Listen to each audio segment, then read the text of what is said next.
ममता दीदी, इतनी बारिश हो रही है और बाढ़ भी आया हुआ है, फिर भी तुम बाजार क्या लेने गई थी जो तुम्हें डर नहीं लगा कि इतना बाढ़ और बारिश हो रही है फिर भी तुम बाजार चली गई? मोदी जी, अब तुम्हें क्या बताऊं, बारिश तो हो ही रही है, ऊपर से बाढ़ भी आके तबाही मचाई हुई है। लेकिन पेट भी तो भरना है, घर में ना राशन है ना सब्जी है। यही सब लेने बाजार चली गई थी कि चलो कम से कम कुछ दिन का राशन और सब्जी ले आऊं, तो चली गई थी बाजार। ये बात तो तुमने सही कहा ममता दीदी कि बरसात तो हो ही रही है, ऊपर से बाढ़ भी है और दूसरा पेट तो भरना ही है, बगैर पेट भरे कैसे काम चलेगा। लेकिन तुम मुझे बता देती, मैं तुम्हारा सारा सामान ले आता, बाढ़ में निकलने की क्या जरूरत थी? मोदी जी, एक सामान लाना होता तो मैं तुम्हें बता देती कि मेरा एक सामान ले आओ, लेकिन मेरे घर का सारा सामान खत्म हुआ पड़ा था, इसलिए बाजार मुझे ही जाके सब कुछ लाना था। एक एक चीज देख के तो मैं खरीद के ले आई हूँ। अरे मोदी जी, मैं कब से यहाँ पे बैठ के तुम्हारा इंतजार कर रहा हूँ। तुम किधर से बाजार लेके चले गए थे अपनी नाव? हमें भी बाजार जाना था भाई, घर का सारा सामान खत्म हुआ है।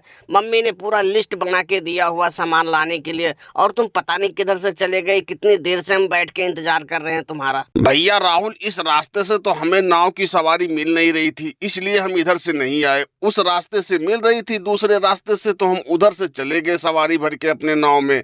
अब उधर से ममता दीदी मिल गई, वापसी आने के लिए तो हम इनको लेके आ रहे हैं। मोदी जी, ये तुम्हारी गलत बात है। तुम्हारे चक्कर में और दूसरा कोई नाव वाला इधर से नहीं लेके जाता, क्योंकि मोदी जी इधर से आते हैं जाते हैं, लेकिन तुम हमें ही छोड़ के दूसरा रास्ता पकड़ लेते हो। ऐसे कैसे काम चलेगा? अब बताओ, मैं भी काफी टाइम से अपनी झोपड़ी के पास बैठा हूँ कि अभी मोदी जी आएंगे तो हम बाजार चले जाएंगे, और तुम इधर से आते ही नहीं हो। तुम ऐसा करो, फटाफट ममता दीदी को छोड़ के आ जाओ, हमें और राहुल को दोनों बाजार जाना है। अखिलेश, तुम्हें क्या दिक्कत हो गई है भाई? तुम तो अपनी झोपड़ी के पास चारपाई डाल के बैठे हो। हाँ, पानी भरा हुआ है ये तो मैं देख रहा हूँ, लेकिन अपनी झोपड़ी के पास ही तो बैठे हो। तुम्हें इतनी क्यों परेशानी हो रही है? अब थोड़ी देर इंतजार करो, ममता दीदी को छोड़ के आ जाओ, फिर तुम दोनों को लेके चलता हूँ बाजार। मोदी जी, इस जंगल में मेरी एक ही झोपड़ी है, और इतना तगड़ा बाढ़ आया हुआ है। बाढ़ के कारण जंगल के सारे जानवर इधर उधर भाग रहे हैं, सांप बिच्छू भी भाग रहे हैं। कोई सांप आके मेरी चारपाई पे मुझे डस ले तो फिर क्या होगा? मोदी जी, हमें फटाफट पहले घर छोड़ के आओ। तुम तो इतने बतूनी हो कि खड़े होके बात ही करने लग गए। बताओ, शाम होने आ गई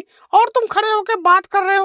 पहले मुझे घर छोड़े आओ, फिर इन लोगों को बाजार लेके जाना। मोदी जी, तुमसे तो कोई बात करने लगे तो पूरा दिन तुम बातों में लग जाओगे। बताओ, इतना बरसात का मौसम है, बाढ़ आया हुआ है, हमारे घर पे साग सब्जी खत्म है, और तुम यही खड़े होके बात कर रहे हो। अरे पहले फटाफट ममता दीदी को छोड़ के आ जाओ और हमें बाजार लेके चलो, हमें भी साग सब्जी लेके घर पहुंचना है। बताओ, कब साग सब्जी घर पे पहुंचाऊंगा, तब कब खाना बनेगा। और दोस्तों, वीडियो पसंद आई हो तो वीडियो को लाइक और चैनल को सब्सक्राइब करना ना भूले। धन्यवाद।